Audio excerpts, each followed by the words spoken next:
centuries. And you know, it's interesting. I mean, the aspect of guardians of the knowledge and the wisdom, you know, traditionally what was placed on either side of a door of a museum, it's always lions. You know, they're guardian. And one thing that I found, I can't even remember where I found it, but supposedly in ancient times, the path to enlightenment was called the way of the lion. Right. Yeah. And it kind of got shortened. I mean, like Jesus says, I am the way. But he also followed the way of enlightenment, the way of the lion. Definitely. So it's like they have been kind of father and mother and teacher and mentor and guardian and all of that to all of humanity. They adore humanity. And you got to accentuate the positive. Wow, I feel good. A little bit of feel good goes a long way. You're listening to Karen Swain, teacher of deliberate creation, accentuating the positive, showing you a way to a better life. Accentuating the positive, it's not this fad, it's sanity. Who in their right mind would accentuate anything else? If you feel like that's what you want to do. Hello and welcome to another show, Accentuating the Positive with Karen Swain. So great to be with you again. Look who I have with me today, the delicious and gorgeous Ellyn Dye. Let me tell you a little bit about Ellyn. She's an author and an intuitive life coach, vibrational catalyst, reconnective healer, practitioner, metaphysical teacher.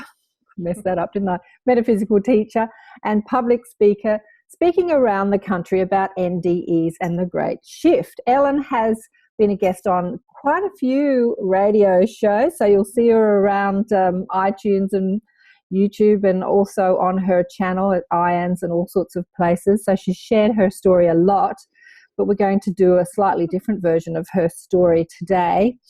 And she also featured in a movie called Back from the Light, a documentary about the after effects of near-death experiences, which is really important. I know you and Robert Tremblay like to talk about that. Right. I shared one of your line things on my Facebook page today, a line of photographs, and Robert liked it. And I thought, oh, how come he liked it? It was because it was his. Anyway. Probably. He just posted one a couple days ago that was great. Yeah, that one. You've got a metaphysical novel called The Search for the Crystal Key, which sounds fascinating, an adventure for all ages with information you learned during your NDE about how life works. This is important. She is also writing a new book, right? Creating Heaven on Earth, one soul at a time, a how-to manual from the perspective of a near-death experiencer. Welcome to the show, Ellyn. So great to have you on the show. Thank you. It's great to be here. So we're going to explore your NDE today, and I always love exploring people's out-of-body experiences. Personally, I think we have them every night. We just don't remember. Mm-hmm. I agree. I heard you in another talk that, you couldn't figure out how to have an out-of-body experience. And, when I hear people say that, because I say that all the time, I know that I have them all the time. I just don't remember them. So there's this sort of Maya, there's this, I don't know, this thing that just stops us from remembering. So when someone has a near-death experience, the experience most people that they have is burned into their conscious memory like it was yesterday. It doesn't matter how long ago it was. And I know that you've shared yours. Yours was quite a long time ago, wasn't it? 1985. Yeah, exactly. But you still remember it like yesterday, right? Yes. Yes. So I I heard you say that you were one of those kids, those curious kids. There's a few synchronicities between the two of us, which I find interesting. Because whenever anyone interviews me, I always say I was one of those insatiably curious children that never stopped asking why and drove my parents crazy. And I've heard you say exactly the same. Do you want to talk a little bit about that? Well, I was. I think I had experiences as a child that showed me that there's a lot more going on out there than they're teaching us, you know. And so when I was 12 years old, my mother died of cancer, and she was in the hospital, and I was home and asleep in my bed, and she showed up in my room, my bedroom, just as, you know, solid and clear as you are. And, you know, she said goodbye. And that everything was going to be all right, you know. I mean, since then I've said, yeah, easy for you to say, you know, you're not here. But so that really, you know, pushed me to become a seeker. But I think even as a child, it was always, I wanted to understand how things worked. I wanted to understand, you know, the cause and effect, or if somebody thought this way or that way, I wanted to understand why they thought that way. And, you know, why did we come up with these rules in society? Or, you know, especially whenever my parents told me I had to do something, or this was the way we did it, I wanted to know why. Why? You know? If there wasn't a good reason, I wasn't going to do it. Exactly. I know these children are so infuriating, but you and I were one of them. Like, my parents were just like, oh my God, stop questioning and just do it. And I'm like, no. Tell me why, and then I'll do it. Right. I totally get that. So funny. Another synchronicity is your mother died when you were young. Mine too. You were 12. I was 15, 14, 16 maybe, just after my 16th birthday. So interesting. And, you know, you talk about in your NDE, which we'll get to, you know, seeing how we choose all these things in our life plan. What do you think the plan is when someone chooses to lose a parent at an early age? What do you think that they want to experience? Well, I think it can be a number of different things, because we're all different. Yeah. And, you know, we all have our past experience, and we want to like fill in blanks or explore certain themes more. And, so, I mean, on the face of it, obviously you've decided that you want to understand what it feels like to lose a parent at a young age, and, you know, what that does to your worldview, what that does in terms of how you grow up and how it affects you long term. You know, I have no idea whether it has anything to do with whether you're trying to balance a life where perhaps you were responsible for somebody losing a parent. You know, I don't know. It could be any number of things. And my sense of it is that when we choose to do that, then the other people in our family agree to whatever their role is going to be, to also experience that situation from their perspective. So it's not just for one person, you know, and all those other people were just caught off guard, you know, with this horrible thing. It's everybody involved in the scenario has jointly agreed, you know, we'll do this and experience it and see what we learn from that. Yeah, totally. Absolutely. Okay, so you're a curious kid and ask a lot of questions, and, you know, and you're adopted also. So you were looking into life, and like, there's, you know, I saw Mum standing at the end of my bed, what's going on? So you were filled with these questions and some answers by the time you had your car accident, weren't you? Yes. Well, I was 35 when I had my car accident. And my NDE. So I had, after my mother's death when I was 12, I really started reading all the metaphysical information I could find. So I started out with the Seth material and that kind of thing. And just learning as much as I could, because it was clear that there was more about life than they were teaching us. And I had an early childhood disconnect with the church, because I was the one who got expelled from Sunday school because I asked too many questions. Like, well, that just doesn't make sense to me, and so I read as much as I could find, and I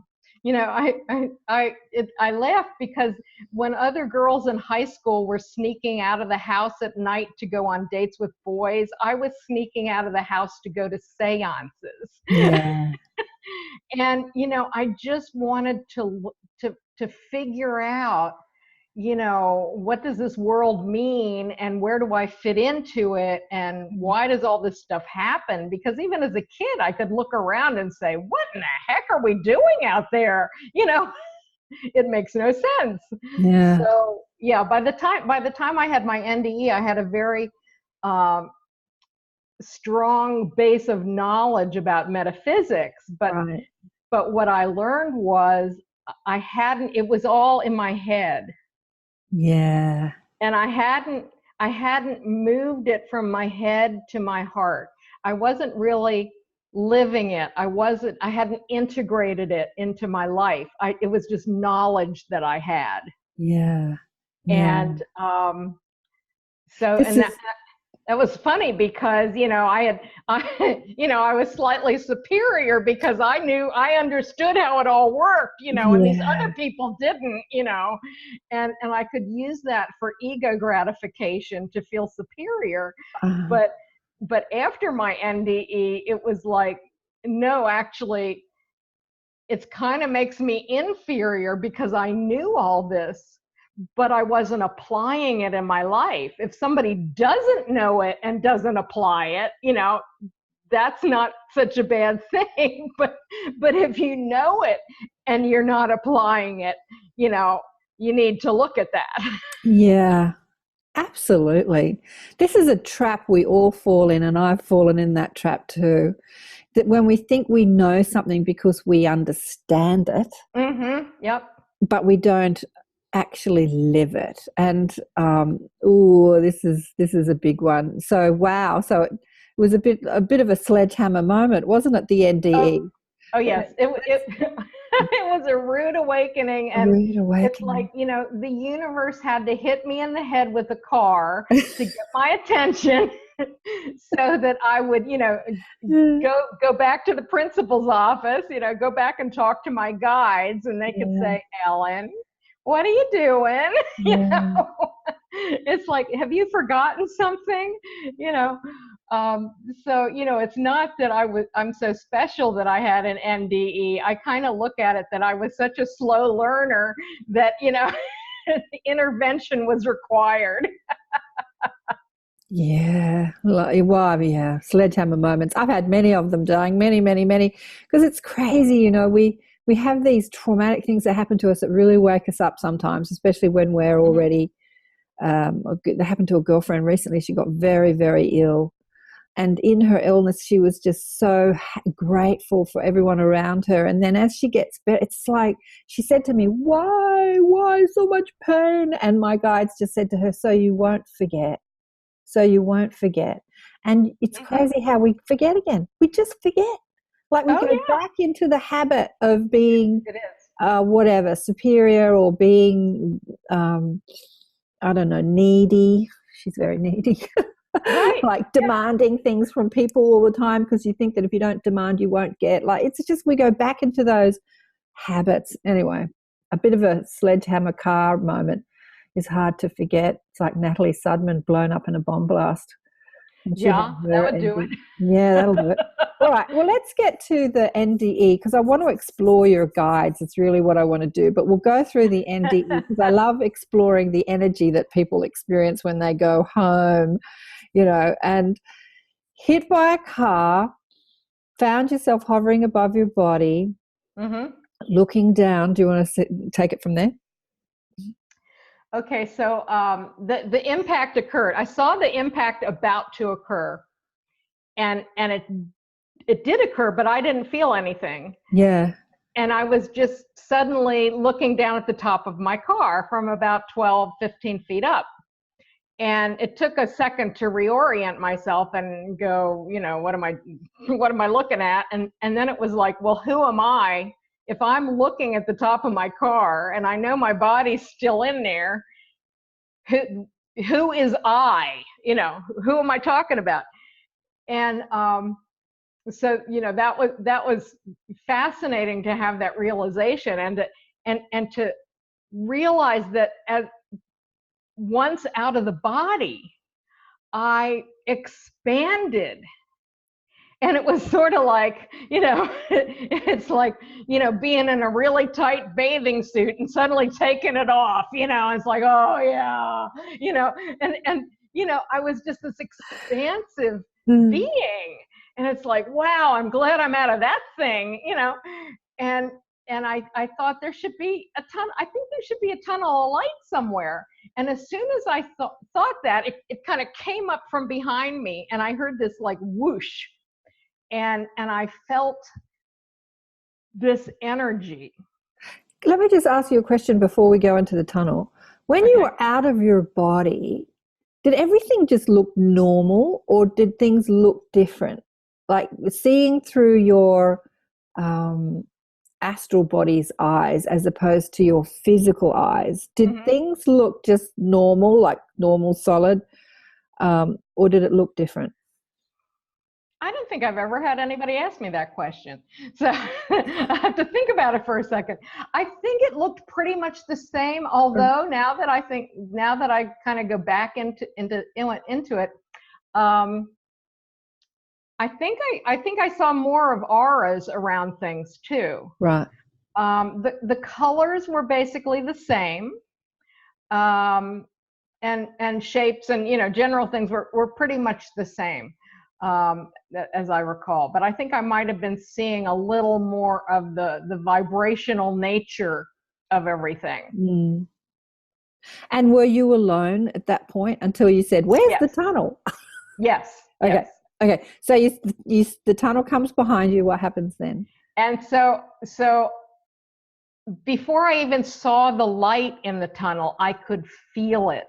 I could feel the energy of the light, because it's not just a light like we say light, like the lamp or the light bulb.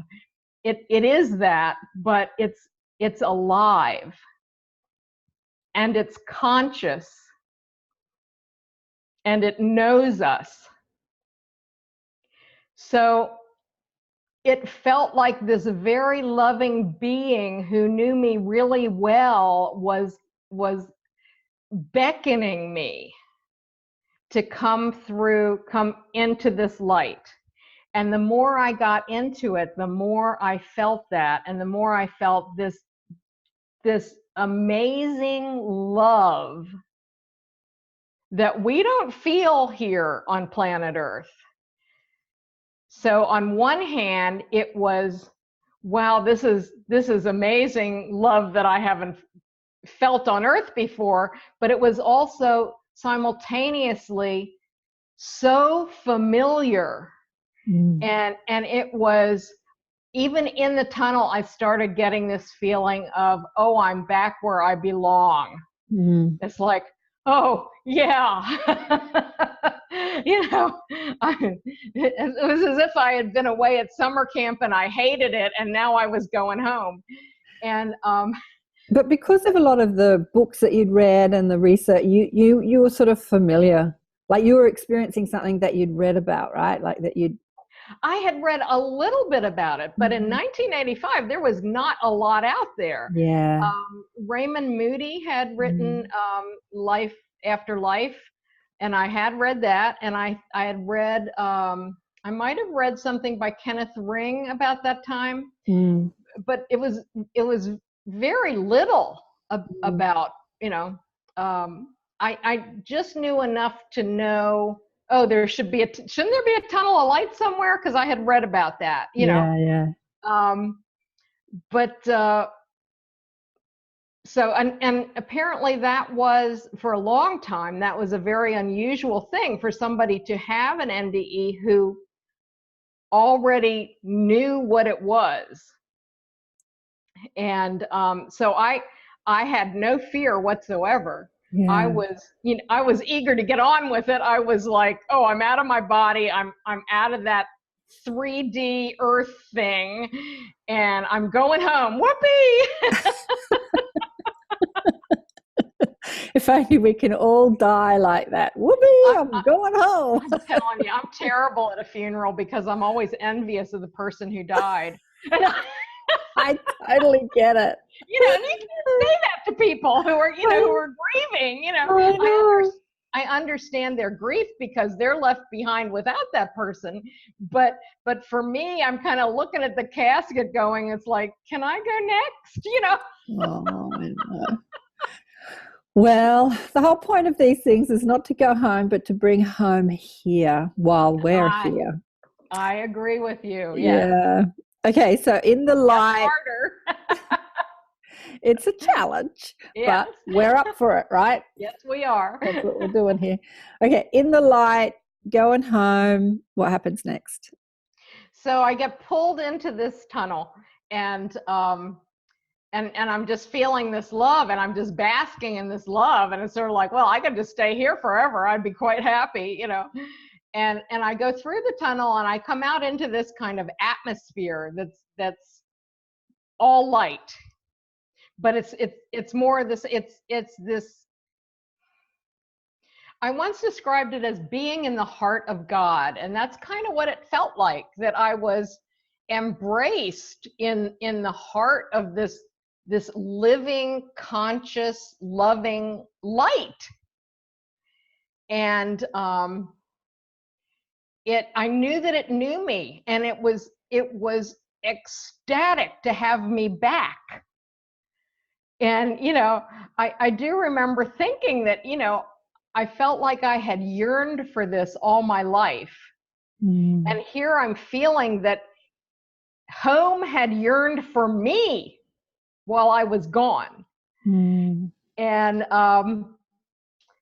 so about that time, I see this whole crowd of people come over here and coming toward me. And that's when I saw all of my dead relatives. I use the term dead loosely because they weren't dead. Yeah. And so, you know, they were, my mother was there, my grandmother, a couple of uncles, some grandparents that my grandmother, who I barely remembered, who had died when I was about 4 or 5. Oh, pretty. Your cat's in the background too. Look, our little lion beings. Yeah. I have a couple of live ones around here too. And some, I had never met either of my grandfathers, so they were both there, but I knew who they were. And, you know, we had this like big reunion, and then they were telling me how much they loved me, how proud they were of me, that they had, you know, they had been with me every day, and, you know, were there to cheer me on and to comfort me when I needed it. And they were just so proud of me. And, that was amazing. And then it became more amazing when I saw these other people that I had never met in this life that I knew of. And I realized that it was my biological father and my biological grandparents. And I knew them immediately. I knew who they were. And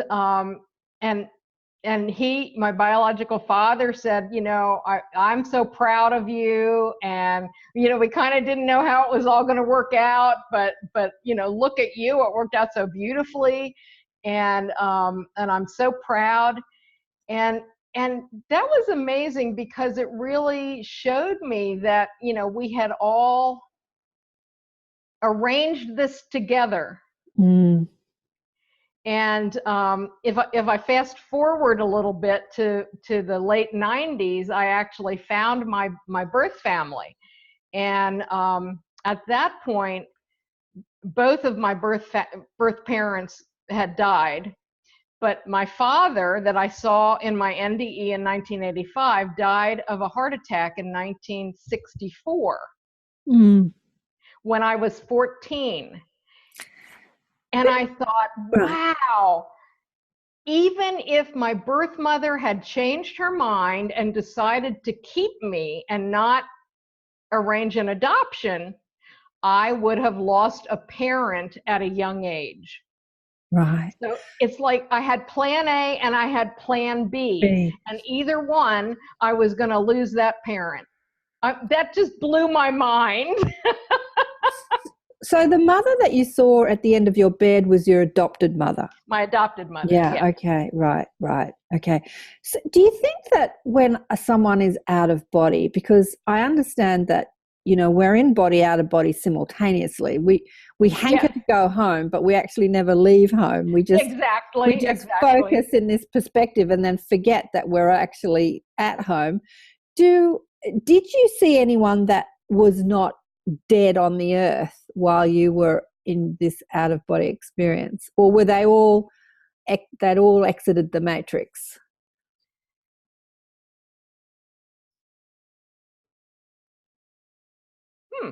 I think the ones that I saw had all exited. Yeah.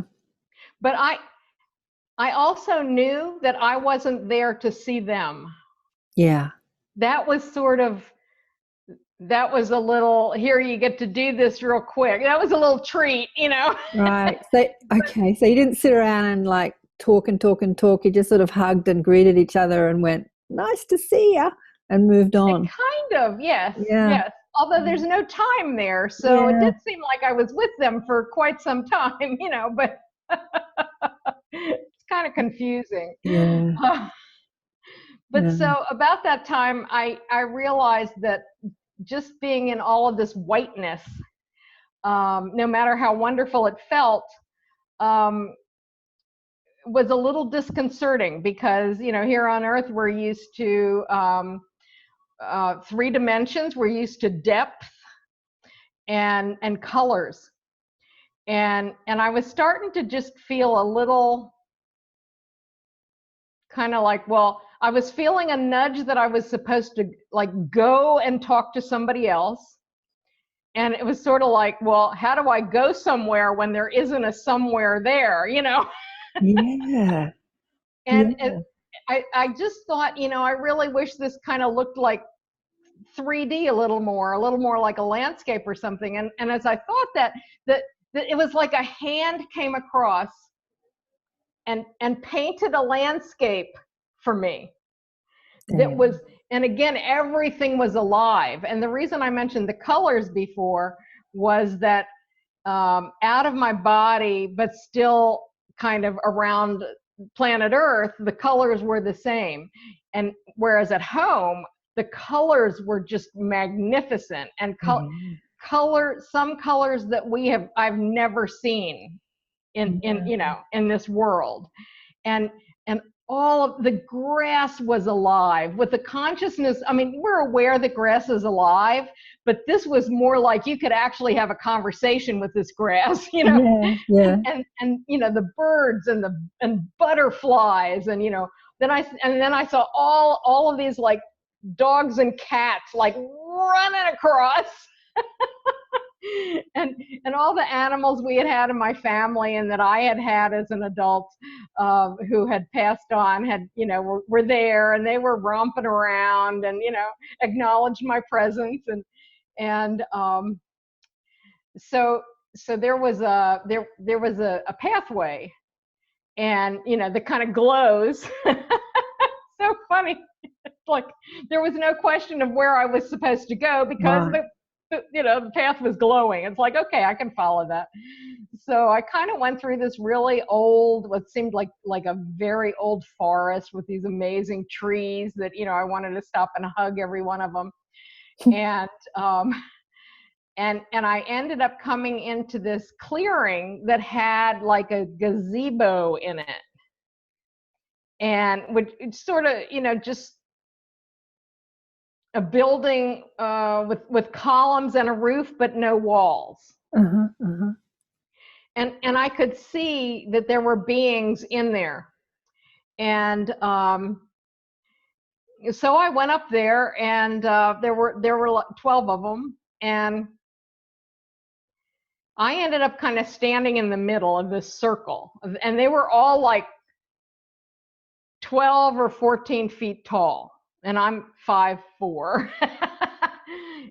But it wasn't intimidating. It was like, I mean, it really was. It was like I knew them better than the relatives that I had seen earlier. These beings were more of a kinship to me than they were. And they were like old friends and old teachers and old guides, and I just, you know, loved them beyond belief, and they loved me beyond belief, and they kind of personified the love that was in the light already, that they just loved me. It seemed like a century they just stood and regarded me. And I could feel that they could see everything I had ever done, everything I had not done, everything I had thought, everything I had said, everything I had not said, you know, all of it. And they loved every single bit. There was no judgment at all. In a way, because of their knowledge of you, it was kind of like having your life review through their knowledge of you. In a way, yes. Yeah. And they did show me. I mean, I didn't have a classic life review where you actually feel the impact that you have on others. Right. Like if you cause pain, you feel that pain. If you cause joy, you feel that joy. I did not have that. I had them looking at me in that way and seeing everything. And I also had, it was like a movie with no sound. Oh, interesting. So, and I saw my whole life, and you know, I'd see something happen, and I'd kind of start to think, oh, I could have handled that better. Yeah. You know, and I would feel this love come to me, like, you were perfect. You know, you did the best you could. You did what a human would do. You were human. Yeah. You're not expected to be perfect. You know, you're supposed to fall down, you know, and the key is to pick yourself up and learn from that. And so, you know, it just was this, I didn't really have too much time to think, oh, that was, you know, I was really bad there, or I could have done so much better. Because as soon as that thought would start to enter my head, it was like kind of, no, honey, you did good, you know, you were. So you could see what they could see, like they were seeing and you were seeing simultaneously. It's sort of like, so there was this complete connection between consciousness, minds, beings. I don't know. Yes. Yeah, beautiful. Yeah. And just the only judgment that was happening was me having these thoughts periodically. Yeah. And at the time you were seeing these beings as just like beings of light, weren't you? Well, no, hang on. When you let me rephrase that. When you came back, you remembered them as beings of light until that memory of the, you know, that sort of memory came back to you as them being different. Lion people. Lion people. I love it. And I think that at the time, I mean, I was not into ETs. I was not, you know, I was not into that at all. And I just think that my consciousness or my higher self knew that I just was not ready to recognize who they were. Yeah. And it took about 5 years. And it was really funny because during those 5 years, almost immediately after my near-death experience, my friends started giving me things that had to do with lions. Yeah. I would get lion statues. I would get lion jewelry. I would get lion pictures. I would get books about lions. And I'm like, okay, wait a minute. I have a cat. But I'm not a collector of things. So what is going on? And I didn't know. And about the same time, I started realizing that I could feel this sort of energetic presence following me around. And it wasn't just one presence. It was a whole bunch of them. and I slowly realized, and I think I must have seen, I must have had an image come into my head, and I thought, okay, there's something about lions, because now I have disincarnate lions following me around, and I don't know what this means. And that went on for a long time, and I told very few people about that because I really thought I was going nuts, until there was this one guy I knew who had also had an NDE. And one time I walked into a meeting, and he says, "Oh, here's Ellyn and her lions." And I just stopped dead, and I was like, "What? You can see them? I can't see them." And he says, "Oh yeah, there's like 12 of them." And it's like, oh my God, he can see them. And it was fascinating because they could change size. And I could also sometimes see the effect that they had on other people. Like if I happened to be walking down a dark street at night, and some guy, big guy that I didn't know was walking toward me on the sidewalk, all of a sudden I would feel these lions get bigger, like to a full-size lion. Usually they were like sort of dog size. And suddenly the guy would cross the street to walk on the other side of the street, and I'd be like, whoa, this is cool. What did you do? So I had people giving me lions. I had these disincarnate lions around me. And this just went on, for a few years. And I guess I got softened up enough. I think probably during that time, I started hearing like friends of mine talking about ETs and stuff like that. And I started like opening my mind a little bit, like, well, yeah, it's kind of silly to think that we're the only beings in the universe. And certainly if we're the best God can do, that's just sad. And so, when you look around in the world, it's like, no, I hope we're not the best, And so I was in this gift shop one day, and I saw this rack of cards, and they were for, this artist had done cards for everything in the zodiac, all the zodiac signs. And I turned the stand, and I saw the one for Leo, and it was a lion person. And I looked at it, and it was like my head exploded. and I suddenly, it was almost like those beings in the gazebo had sheets over their heads, and somebody just walked in and pulled the sheets down. And I went like, oh my God, they were lion people. And as soon as I thought that, it's like my knees completely buckled, and I went straight down on the floor. Wow. So when you say lion people, so they had human bodies with heads like a lion?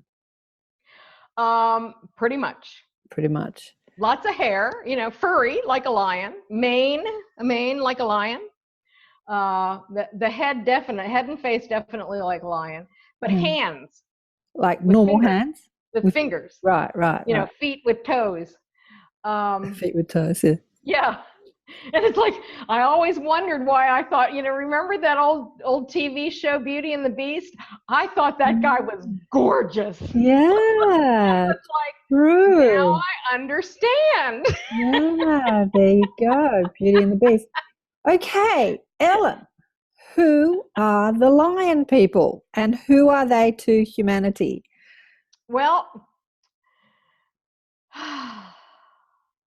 besides being my family, they are a very, very, very, very, very old species in the cosmos. I won't even say the universe because there are many universes. And they have been around probably before Earth was made. Their general essence is guardianship. They are guardians, and they are guardians of the ancient wisdom. They're guardians of wisdom and truth, and they are guardians of humanity. They see humanity as their children. They're master geneticists, which may be why they see humanity as their children. Right. I know that they walked the planet at one time, and it was millions of years ago. I think in their own form. Earth is too dense now for them to come here physically. They can't do it. It's too hard. Not to mention that they'd scare people, you know. But they have this immense love for humans. And another thing that I got, part of their guardianship is that I keep getting this phrase that they are guardians of the gods. Okay. So as I hear you talk about them, I keep seeing the picture of, you know, Jesus with his lion and his lamb. And lions have been depicted all over the world. There's a beautiful, in China, to one of the temples or palaces, there's these big lions at the gate, and they have their paws over a globe, which has the flower of life, you know, pattern on it. So it's like it's just exactly what you've said. It's like they've got their paw over this globe. It's like the earth. Yeah, it's like they're guarding the earth. It's exactly what you're saying. It's really interesting. It's depicted all over the world, and it is through different religions and for centuries and centuries and centuries. And you know, it's interesting. I mean, the aspect of guardians of the knowledge and the wisdom. You know, traditionally, what was placed on either side of a door of a museum? It's always lions. You know, they're guardian. And one thing that I found, I can't even remember where I found it, but supposedly in ancient times, the path to enlightenment was called the way of the lion. Right. Yeah. And it kind of got shortened. I mean, like Jesus says, I am the way. But he also followed the way of enlightenment, the way of the lion. Definitely. So it's like they have been kind of father and mother and teacher and mentor and guardian and all of that to all of humanity. They adore humanity. And The other thing that I love is that they have a fabulous sense of humor. And they kind of wish we would all just lighten up a little bit. And so, you know, I mean, as I say, they have been around. I don't know if they were the, you know, the first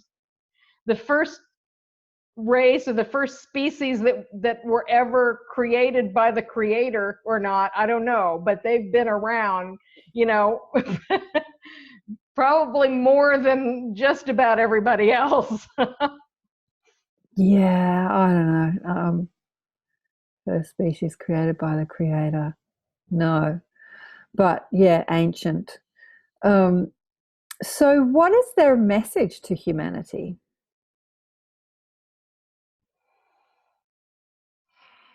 Let me tune in and see what they have to say. If they'll talk, sometimes they don't.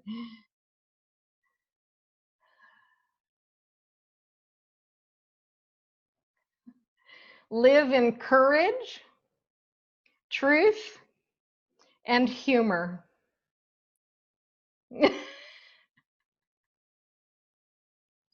Absolutely. And when you were with them while you were out of body, apart from them showing you your life, do you remember what they were they kind of teaching you more? Like this is you, now let's this is how you fit into the greater scheme of things. Yes, because I basically said, what the hell was that? You know, why do we do that? What point does any of that have? And they did show me. They showed me all of my past lives the same way again, as, you know, just like a silent movie where I just saw it all. It's like, wow, I've been around the block a few times, haven't I? Do you remember all of them now, or did? No, I don't remember all of them. Yeah, because we're not supposed to, are we? Oh no, your head would explode. Yeah. And you know, I get past life recall periodically, like if I meet somebody or if I go someplace. Yeah. That was significant. And it's not just if it was significant for me, it's if it has a significance in this life. Right. Yeah. For me to remember, for me to be able to tap into that life. So I'd say I've probably remembered about 30 of them.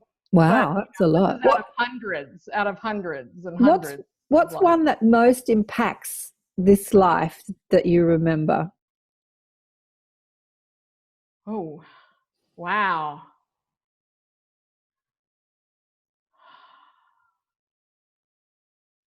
Whew, that's a hard one. I know I've had some come up when I'm having a difficulty with a person. Yeah. And I want to understand why, you know, why does this person hate me on sight? You know, and then I find out that I was the uppity runaway slave and they were the overseer. It's like, oh yeah, no wonder. And they're like, oh shoot, not her again, you know. And they don't even know why they don't like me, you know. So I'll get those. But in terms of my overall life, I would have to say, I know that I was a Knight Templar, right, a number of times. And what I have come to understand, I don't think it's been written anywhere, because I don't know if you'd find it in research. But my sense of the Templars was that they were very aligned with the lions, with the lion people. Yeah. And that the inner core of the Templars were high initiates from the mystery schools.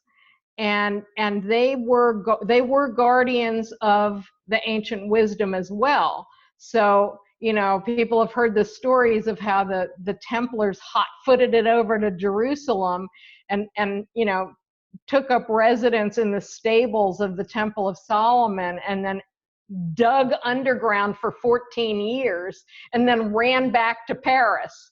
And because they were securing artifacts and scrolls and ancient wisdom, and bringing it to safety out of the Middle East, and to protect it, because as we also know, there was the burning of the Library of Alexandria. Lost more knowledge of the history of humankind, and where we come from and who we really are. I mean, it was just, to me, if somebody said, what's the worst thing that has ever happened on earth, I would say the burning of the Library of Alexandria, because that cut us off from what was being passed down about who we are. And then the only people who still had that knowledge were the people in the mystery schools. Yeah. And I know that the Templars, the inner circle of the Templars, came out of those mystery schools. Right. And so they were very much dedicated to the wisdom, the ancient wisdom, and the truth. And I know that those have been very strong principles in my life, through my whole life. Yeah. Through my whole life. Okay, but knowledge that's burnt in books is never really lost, because it's all, available. Right. And there's so many channelers on the earth right now that are just bringing through lost knowledge now. Yeah, 2,000 years later. With your knowledge of who they are and how they serve humanity, and your connection to them, what is your role, apart from being a reconnective healer, metaphysical teacher, yada, yada, yada, with this sort of guardianship of the wisdom, what's your role in this lifetime as you connect to them? Well, I think part of it was, I think that's partly why I felt compelled all my life to dig out the ancient wisdom, so that it would be, knowledge that I had.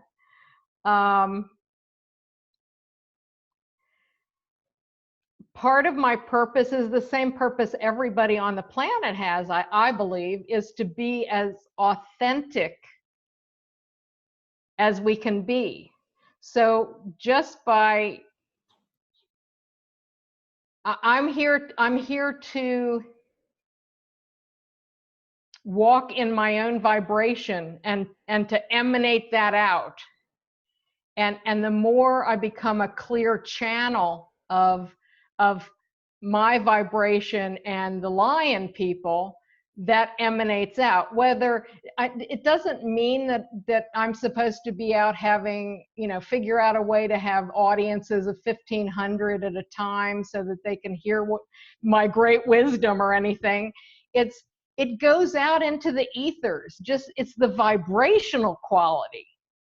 And that's what I've come to understand. I mean, after my NDE, I thought, oh, I'm supposed to write a book. Oh, I'm supposed to become a healer. Oh, I'm supposed to do this.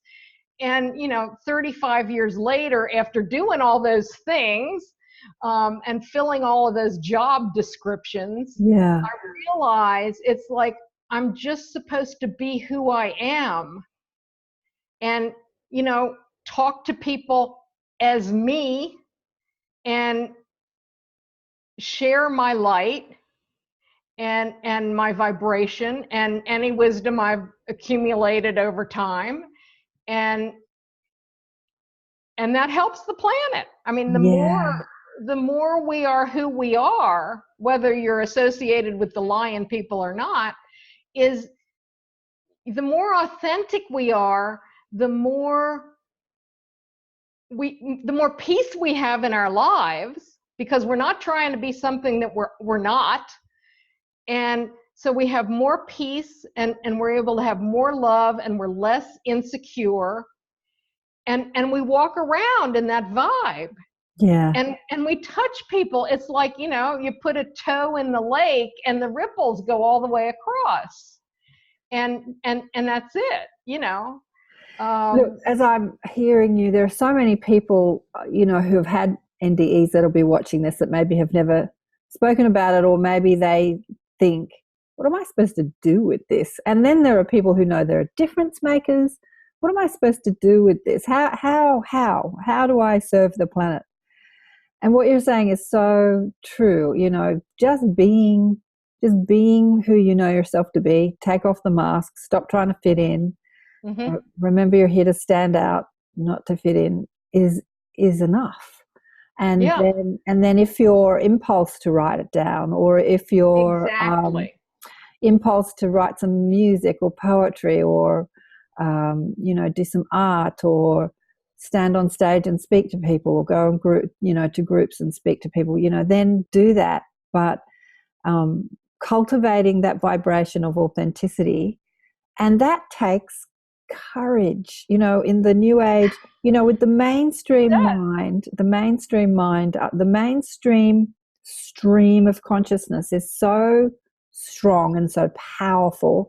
That's why we need sledgehammer moments, because we get swept up in it. We're just like floating in the it's like quicksand. Quicksand. And then it takes courage to like be amongst mainstream people and talk about lion people or ETs, or after, past lives or near-death experiences, and courage is, that courage, that's what they bringing now more than ever, because it's the people with the courage to speak about who they are, not amongst groups that understand, but out there in the world.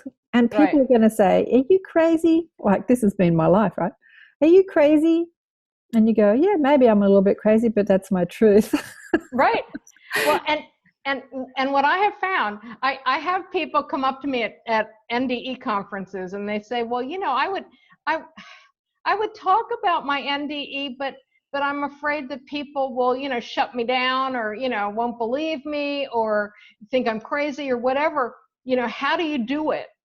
And to me, again, the authenticity thing, it's like when you're being authentic, you lose your insecurity, because you're no longer trying to get your validation from other people. Exactly. And so for me, I want you to repeat that, because that's a pearl. I don't know if I can. Yes, you can. When you're being authentic, you no longer get your validation from other people. Right. And so therefore we become insecure, because we're always looking around to see, well, does that guy think I'm cool, or am I being accepted by these people? Do they think I'm crazy? What do they think about me? And what whoever they are, think of us becomes more important than what we think of ourselves. And so when we become truly authentic, we're no longer insecure, because the only person we have to please really is ourselves. Yeah. Or as I would say, our higher selves, and so I can't remember where we were going with that. Look, when you talk about your higher self, when you were talking about going home, and you said that light was so glad I was back, and I was glad I was back, and it was glad I was back. All I could think of, I don't think of that light as it's hard to, because there's no separation, and I'm trying to talk about it in a linear separate point of view. But that light that was so pleased you were back, it was like your higher self. So our higher self like sends out this extent, our higher self is that aspect, which is the aspect of source, of the creator. And then it sends out these extensions of itself into lives, different dimension and different lives and different planets and all sorts of things. And then when a part of itself comes home, it's like, that's what I felt when you were talking about that higher self is that aspect of us, which is the God aspect of us, but we are an extension of that. Like when people talk about God, often I think they're talking about their higher self. Well, and I don't like to use the word God, because it is so laden with interpretation and definitions and connotations and denotations, and everybody has a different idea of what that word means. Yeah. I kind of felt that where I was more than just my higher self. That it was more of all that is.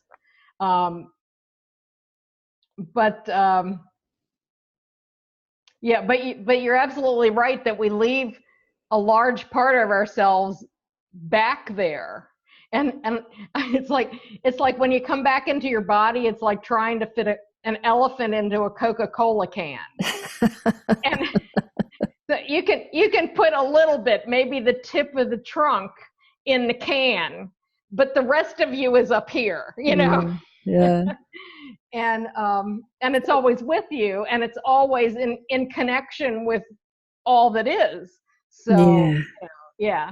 But I know what my point I was trying to make was that the more authentic you are, the less you have to convince anybody of what you're talking about. So, and I think that's the problem when people say, I want to tell you this story, and in their head they're going, oh, please, please, please believe me, you know. And I don't care if anybody really believes me. I really don't care. It's like, you know, take what you want from it. I'm sharing my experience. You can walk away and think I'm crazy. You can walk away and think that was really cool. You can walk away with some new understandings of life or whatever. It's up to you. I'm just here. And since you asked, you know, since I had an opportunity, I'll tell you what's my truth. And if you want to make some of that your truth, that's great.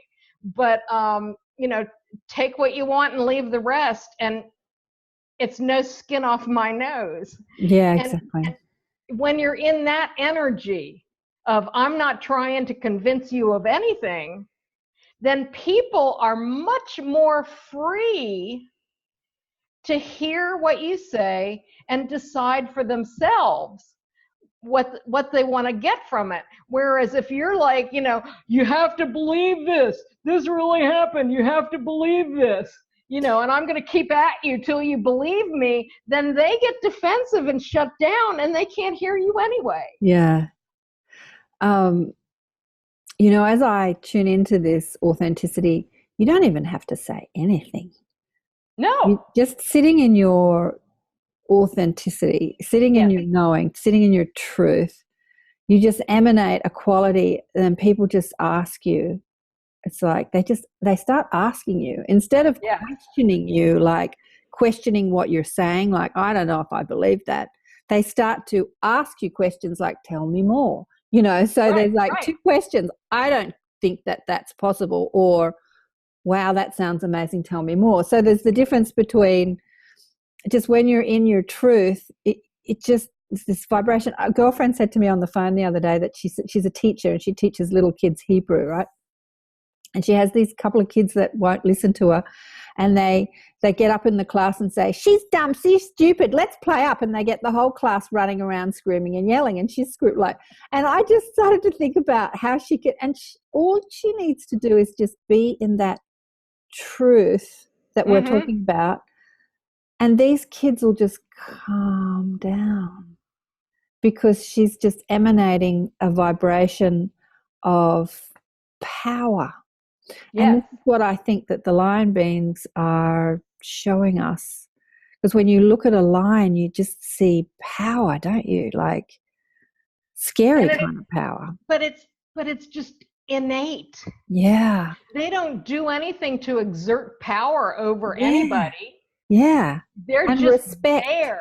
Yeah. They're just in their power. The king of the jungle. In them. Yeah. Yeah. And that regalness, you know, and magnificence. And that's it, you know, because whether people know that they're doing it or not, they're always reading each other's energy field. Yeah. And if we say things and we feel ambivalent about it, it's like if you've ever tried to set a boundary with somebody and you're feeling ambivalent about holding that boundary, they will pick that up in a minute, and they will knock that boundary over because they can sense that you're ambivalent about it. Yeah. But if you're just like, here's the boundary, end of discussion, they're not going to come anywhere near that. They're going to respect that boundary because they can just feel it. Respect. So for people listening to this, can they call on the lion beings? Like if they're feeling like, I need a bit of that, you know, I would like my colleagues to respect me, or my family to respect me, or my husband or friends, you know, I've got my beliefs that I know are important to share, and when I share them I feel nervous, and people say I'm crazy and stuff, and it would be lovely to have that respect. Can they call on the lion beings? Absolutely. The lion beings would love it. They are there. Ooh, I just got a chill. They are there to help. They love us, and they're there to help. And especially if we call out for courage as we walk in our truth. That, I mean, you know, that's like their favorite thing. Yeah. and you know, I warn people, they will poke you to get you to laugh, and you'll know you're being poked. But they, you know, when you asked that question, the vision that came into my head was from the Chronicles of Narnia. Yeah. And like, you know, when the kids were like walking along with that giant, loving, gentle, but fierce lion. Yeah. And you can see yourself walking with the lion. Yeah. And, you know, they would love to be called on. They would just love it. And they're here for anybody. You know, that word fierce, love can be fierce. You know, when we think of love, so the thing that you've described about them is this unconditional love, which is that love of source.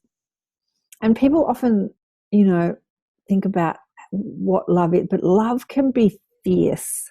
Like, yes. So my brother has just gone through, you know, a heart operation, and it's fierce, but it comes from a fierce love, because in his physical demise, his heart has opened. You know, I said to my sister-in-law, they don't really, my sister-in-law's been listening, they've been listening to me talk about all this stuff all my life, but they've put me in the sort of, you know, woo-woo box, right? Oh yeah. So they don't really pay attention because it's much more important to, you know, focus on work and pay the bills and, you know, be on the treadmill. Yeah. But when stuff like this happens to you, you know, you start to open your perspective a bit, and he is more receptive. My brother, who's very, very cynical, is more receptive than he's ever been in his life before, right? Yeah. So it's the heart chakra. He's had open heart surgery. And, you know, that was fierce love. That was fierce love, because his mind was so closed and he was so on this treadmill that, you know, and having a car accident, you know, sledgehammer moment, that was fierce love as well. It's just, yeah. So when trauma looks like pain, and, you know, the Christians would say the devil done it, sometimes it's fierce love, because we're so closed inside our mind, and we need to crack open our hearts. Yeah. Or sometimes we think, I mean, the one that really gets me is that when people, you know, when my mother was ill, I was told not to tell anybody at school because they might think less of us. And I'm like, why would anybody think that? Because there was a feeling that if you got like a terminal disease, you were being punished by God for something horrible that you had done. Right. And it's like, no. God does not judge. God does not punish. Those are things that human beings do to each other. It's so interesting that you said that, because, you know, I've just come from my brother's place, and he came home from hospital yesterday, and he said, you know, the same thing. He said, I don't want people to know I've been sick. And it's like, why? because I don't want them to judge me as being lesser or weaker, or not this Christian sort of the devil done it, but just this masculine pride that my body could fail me in some way, like oh it's my like, God. Yeah, well, he's going to open that heart chakra just a little bit more. darling, sledgehammer moment, let me tell you. Fierce love. Fierce love. It's funny because I have a client right now who's facing cancer surgery. Right. And we've been talking about all of these ideas that we have about what is disease, and did I do something horrible to bring this on myself? And right. With the new age idea of creating our own reality, it's like, well, how did I create this? It's like, oh my God, give it a rest. And we live in a 3D world and shit happens. But it's also our judgment of the disease. It's our judgment of the event, whatever it is. And, when you step back from the judgment and you look at it, it's like, okay, this is a situation that I never wanted, but maybe there's something that I can learn from this. And maybe there's some way that I can grow from this and get a new perspective and change because of this. And I as you say, you saw your brother open his mind. It's like humans unfortunately do not learn when they're fat and happy and wealthy. Yeah. Because they think, I got it all, I'm a master, look at all this, life is good. They're not going to learn anything. So what happens? It's like we have to be like beat down into the pit before we like let go of that ego construct and say, oh, maybe I don't know it all. Yeah. Maybe I can't control it all.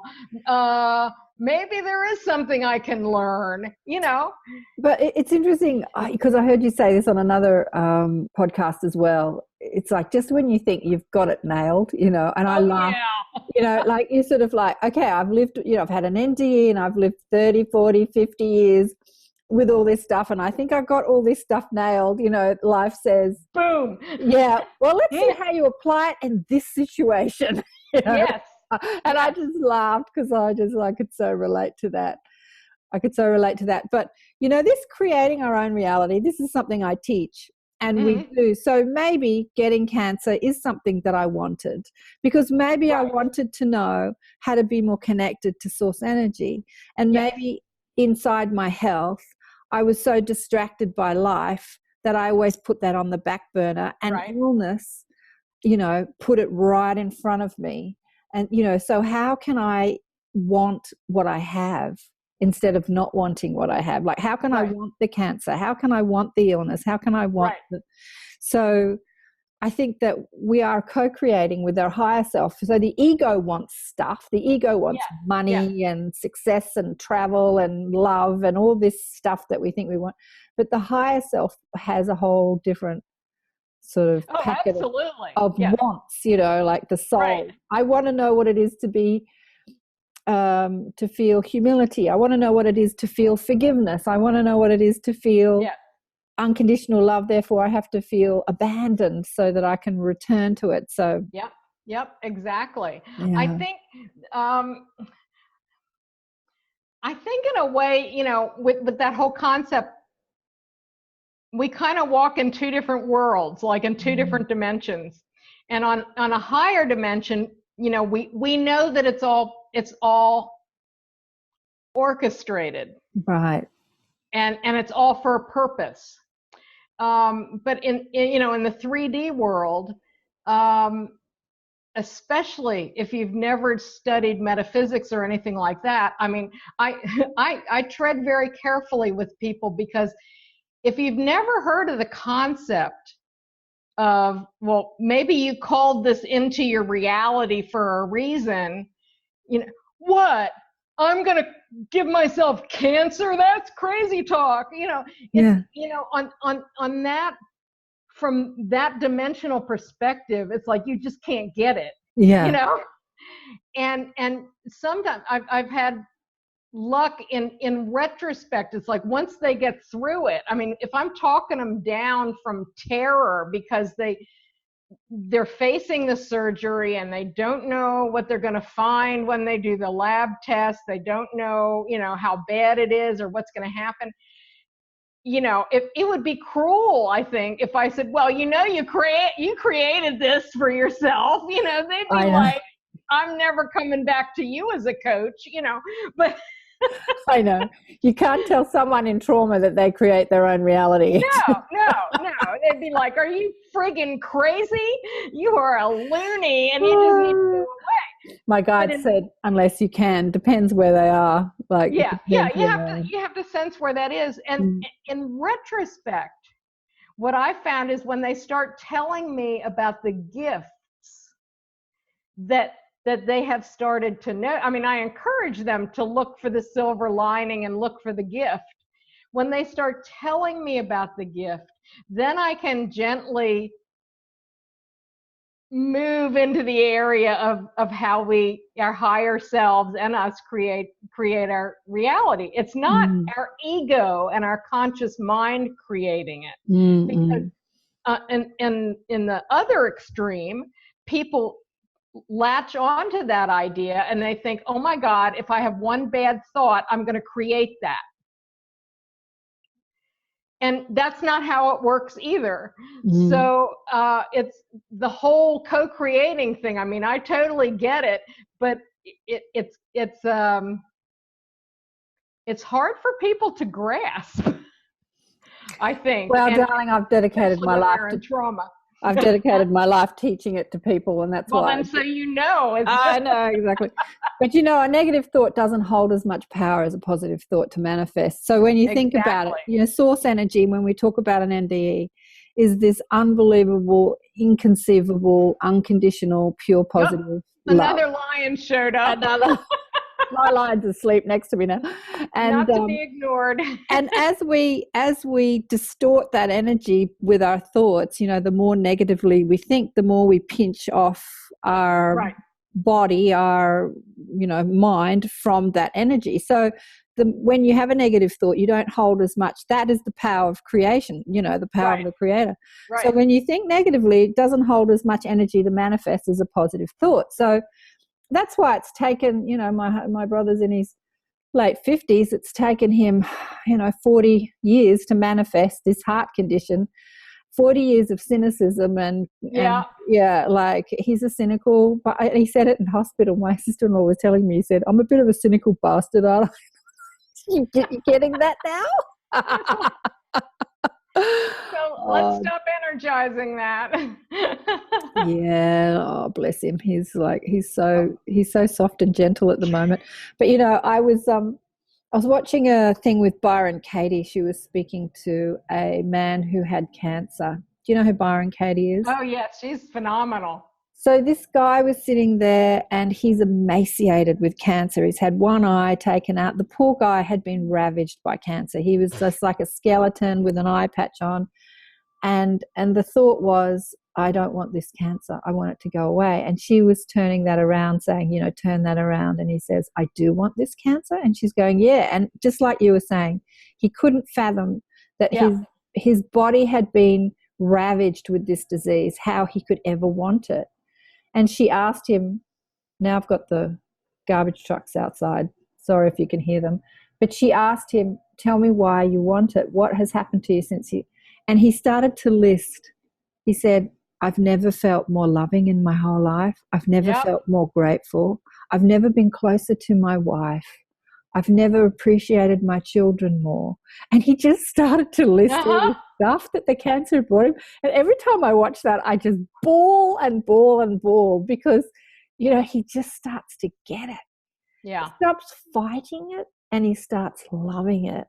And when you start to love what you have, yes, you hear that's the key. That's the key.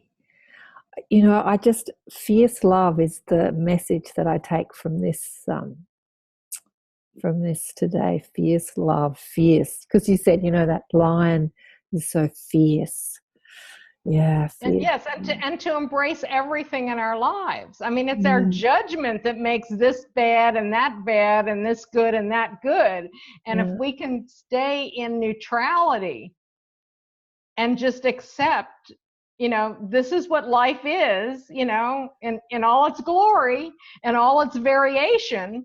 And, let's see what we can make of this. Yeah. Once you take that onus of the judgment, and, if you move into self-pity, that's even worse. When you take that judgment away, it's just what is. It is what it is. And it's like, oh, I wonder where this experience is going to lead me. Going to take me, yeah. So let me go back to your NDE. When you saw all those past lives, did you see any future lives? I didn't see any future lives for myself, but I did see a vision of the golden age of humanity. Ooh, let's talk about that then. And remember, this was 1985, and I'm like, oh yeah, that's going to happen, Have you seen what's going on out there? And it was interesting because it kept coming back to me afterwards. Right. And I would have these talks to the lion people, and I'd say, that was just really nasty of you to show me that, because there's no way that's going to happen before I die, and that's just mean, what could be, and I won't get to experience. It's kind of like showing Moses the promised land, but you can't go, and I really got the sense of like kind of, I often hear them laugh right here, just this gentle, loving, oh, honey, look at that again, and they think we torture ourselves with our thoughts. They really do. And they're like, oh, I wish they wouldn't do that. But I know I started to realize that I was supposed to remember that. And I was supposed to understand that we have the ability to create that. We have the ability to create it tomorrow. Yeah. And it is up to us. And what did you see? I saw basically, the kind of world that I think almost everybody on the planet wants, where we're not on a treadmill. We don't have to like work almost every waking hour at a job we probably don't really like in order to support ourselves and give ourselves shelter and clothing and food and take care of our loved ones. We have people work according to what they're called to do, and what their gifts are and what they enjoy and what they can thrive at and thrive with. And what they can share with others. And so people, there's the concept of working in a job you don't like just doesn't even exist anymore. And the idea of what I saw was kind of a melding of the racial colors. And that, and along with that, an understanding that, under the skin, we're all exactly, we're all the same, and we all want the same things. And if we can let go of the concept of separation, and we can let go of fearing the other, fearing the one who doesn't look like me, and we start to work together, there's no problem on this planet that we can't solve, and that we can't solve pretty quickly. Yeah, absolutely.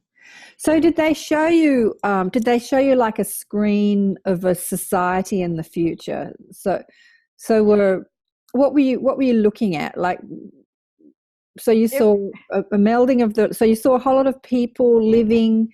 What did it look like? And it was mostly, I could tell that they were happy because everybody was smiling, whether they were quote unquote working at something or not. I mean, it kind of looked like a sci-fi movie because it was, like advanced architecture and things were much lighter. I mean, I got the feeling of like more like glass instead of concrete. Right. And there were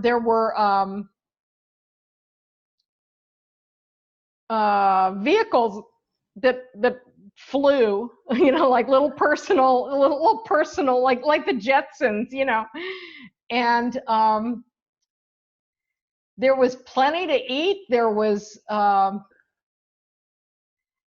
concept of toiling, of working hard anymore, because there were advances, scientific advances and technology that helped us, like in Star Trek, the replicators.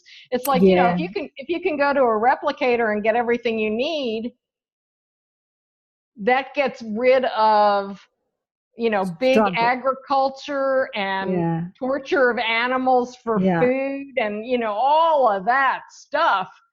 And not to mention the cases where people have to toil in the fields to pick things or whatever. But that was gone. So did they give you a time frame, or did they say this is available for you, but it depends on how quickly humanity shifts in their consciousness? So it was like dependent. There's no predetermined time frame. We could have it tomorrow. Yeah. Mm-hmm. We could, couldn't we?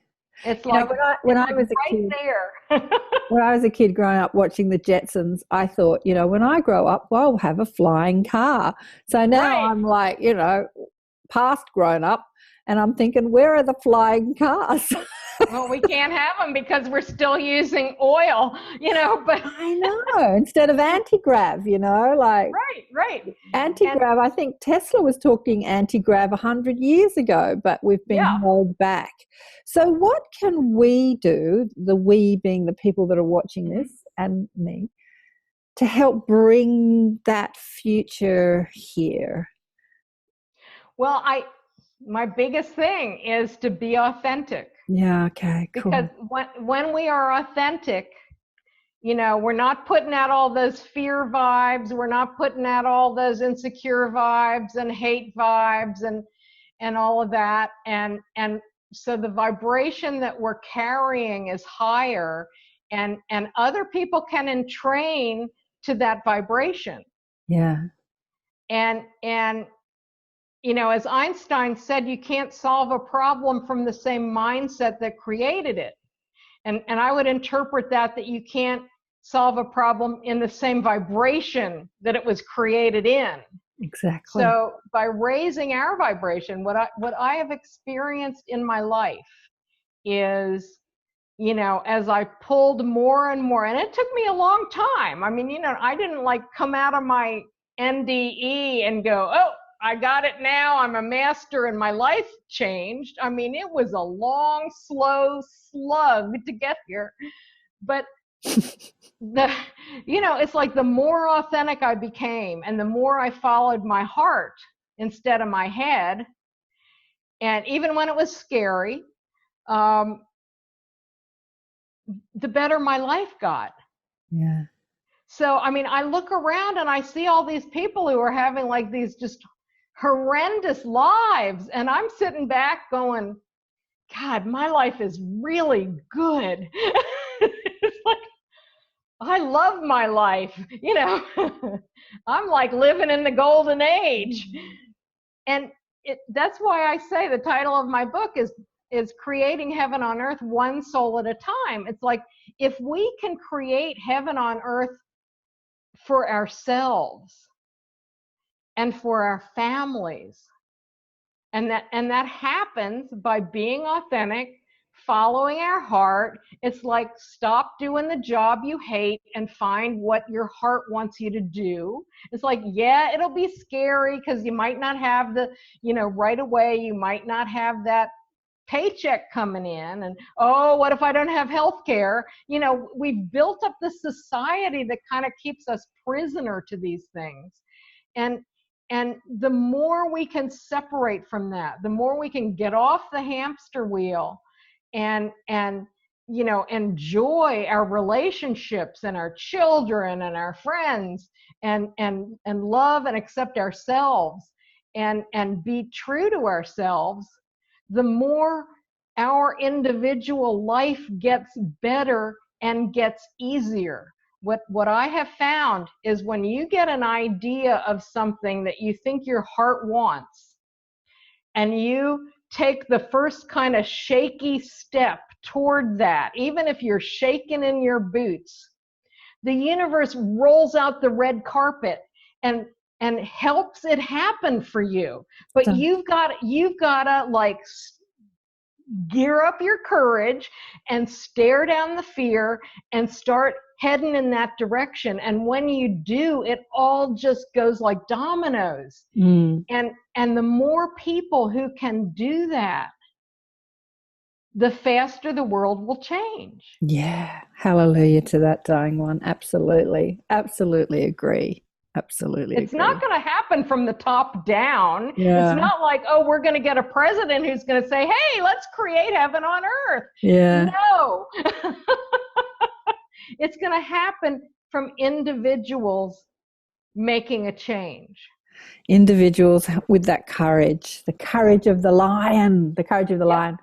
You know, I want to say one thing, because it's no coincidence. Last night I find myself, now why did I find myself listening? I found myself looking at that light over Jerusalem. There was this light, I think it was about 8 years ago, that was like that came and hovered over the temple, and then it went like that, and then but someone took a video of it when it was just in the sky, and I thought about that light that was in the sky when Jesus was born and how it led.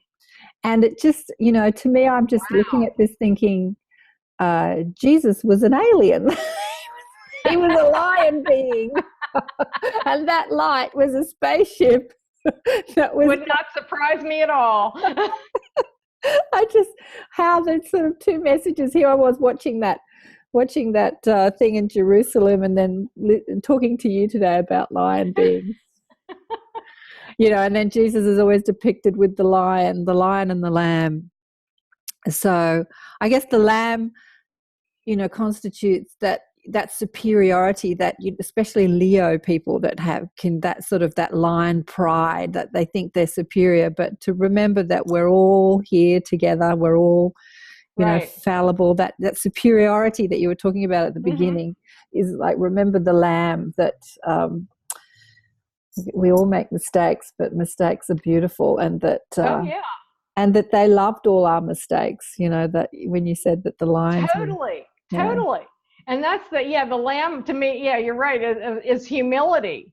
And, you know, the more humble you are, again, that you're not trying to prove anything to anybody. Yeah, exactly. You're not, you know, I don't have what's right for you. I know I'm learning what's right for me. Yeah. And you know, what's right for you is your truth. You know, you've got to figure that out. You know, I can't tell you.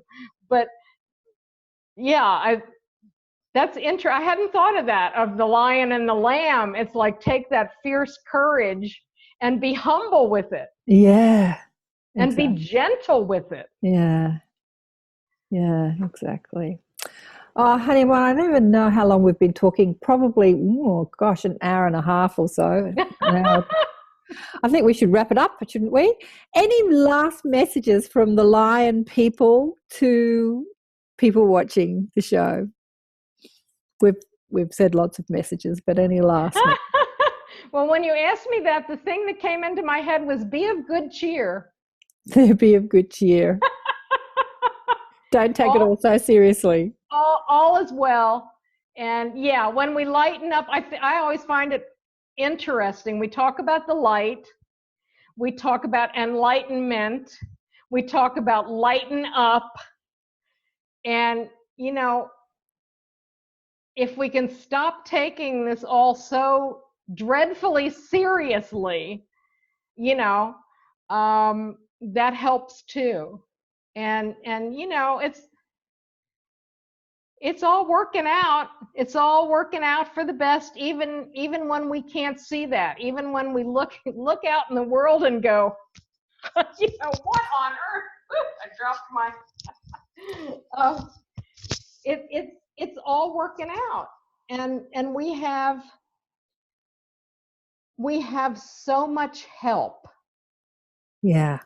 Around us, every single person, not just the people in this religion or in this club or whatever. Every single person on this planet has so much help. And the biggest thing is you have to remember to ask. You have to remember to ask. Absolutely.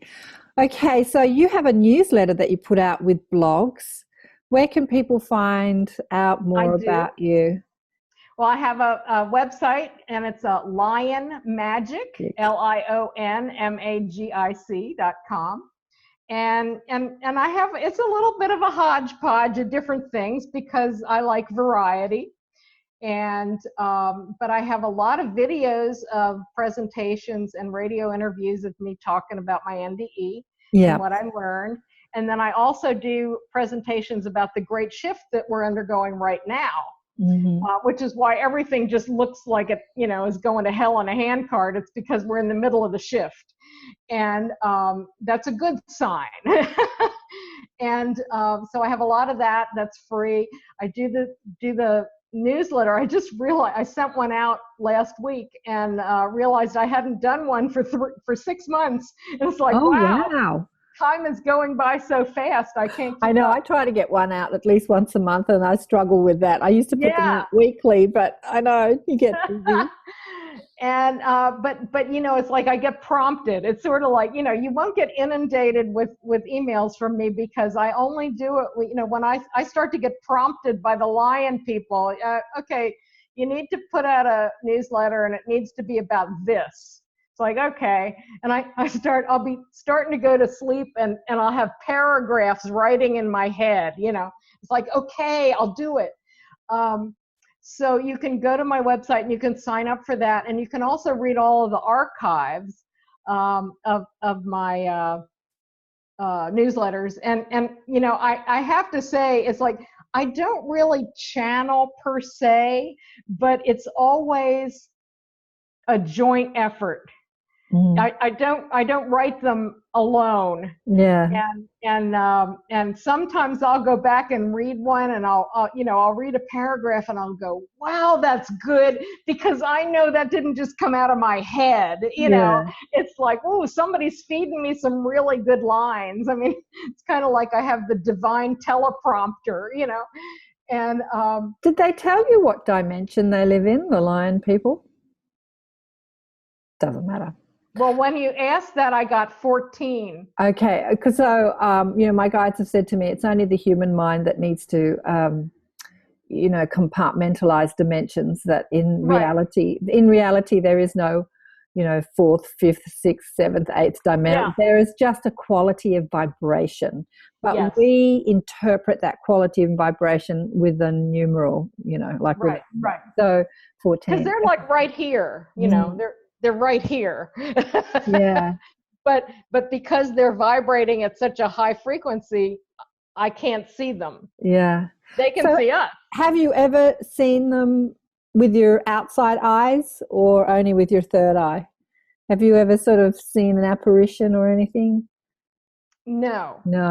And I've asked, I'm like, come on, I want a lion person in my living room for a cup of tea. I guess that they vibrate at such a high frequency that our physical eyes just can't see it. It's like a fan that's spinning really fast, you know, and it disappears. Yeah. Like our physical eyes can't perceive of it. Yeah. But you've obviously seen them, you know, you get visions of them, you see them in your third eye, you know, you see them. Yeah. And it's like, no, I really do think that it's, you know, it's painful for them to like slow their own vibration down slow enough to be here in a physical way. Yeah. And it's sort of like, I always get, you don't need that. That's your ego. That's your ego. Absolutely. That's what they've told me too. I'm like, come on, guys. Someone, ET or someone just show up in my living room so I can see you with my, and they said, oh, seriously, that's just your ego that wants that. Yeah. I get over yourself. Get over yourself. Yeah. We have this very nice, irreverent relationship. I get it. I have the same relationship with mine. They poke me, they poke me a lot. But yeah, they're here for anybody, and they would love to be asked to help. Yeah, they would love it. So remember to ask. Need some courage? Ask the lion people. Thank you, darling one. Thank you so much for being on the show. This was such a pleasure. We need to talk again, even if we're not on a show. Absolutely. We'll check in again soon, because yes. I see that the lion people, they've said to me that this conversation will actually spark more remembrance in you, and there's lots more from Ellyn Dye. There's lots more to come from Ellyn Dye. So we'll have to have another conversation when you get your book out too, and we can talk more about how to create heaven on earth. Yeah. All right. I would love that. Thanks a lot. Isn't Ellyn a lot of fun? The magnetic and inspirational Ellyn Dye. She's just such a cack. So, how are the lion people helping you? Are they helping you with your courage? Are you seeing that fierce love in your life? Are they helping you with your pride? All that stuff that we talk about, Leo and lion. And are you a guardian to someone in some way? The guardian of your own knowledge, the guardian of other people. It was fascinating to talk about the lion people. I loved it. I don't have any Leo in my chart. I was just telling Ellyn just then, except for some future point was in Leo. I can't remember what that was called now. But I have a lot of Leo friends. I had a lot of Leo best friends. A few of them have exited the matrix. But I love that sort of Leo energy. I think it's the sun sign. They radiate. You radiate that beautiful, warm, generous, loving energy. But you know what? Here's the thing. We don't have to have Leo in our chart to radiate that beautiful, loving, generous, sort of guardian type energy. We can radiate that just by connecting to source, because obviously the lion people come from source just like we come from source, but that's maybe an aspect of source that they carry, that beautiful, loving, protective, warm, generous energy. So if you need a little bit more courage in your life to share your story, to get your music out of you, as Wayne Dye would say, or to speak your truth, call on the lion people to help you, the guardians of the galaxy. Isn't there a movie called that? The Guardians of the Galaxy. Thanks again for watching another show, Accentuating the Positive with the beautiful Ellyn Dye. And remember to buy the book. Buy the book if you haven't bought the book, and let me know what you think of the stories in the book. Ellyn's just said that she's going to write for one of the books coming out next year, which is about my ET connections, because the lion people, even though we think of them maybe more as spirit guides because they're, as Ellyn said, fourth dimensional, or they vibrate at a frequency where they're not seen so much as physical beings, they actually are physical beings, or sort of a type of physical being. They are not human beings, so they are actually ETs. And so she's going to write about my ET connections, because they are ETs. So that'll be beautiful to read more about them in the upcoming book, My ET Connection. Working title at the moment, don't know if that's the real title. So next book out is, hopefully get it out soon, is People's Awakening Stories. And then we're going to do another book about people's angel connections, angel encounters, how angels have helped people here on earth. So if you've got an angel encounter where you've been saved by an angel or had some sort of angelic vision or experience, let me know. Go to the Awakening Soul series and submit your story for review, and we'll have a look at it. So thanks again for watching and listening, and I love you all, and I'll see you again soon. Mwah! Bye for now.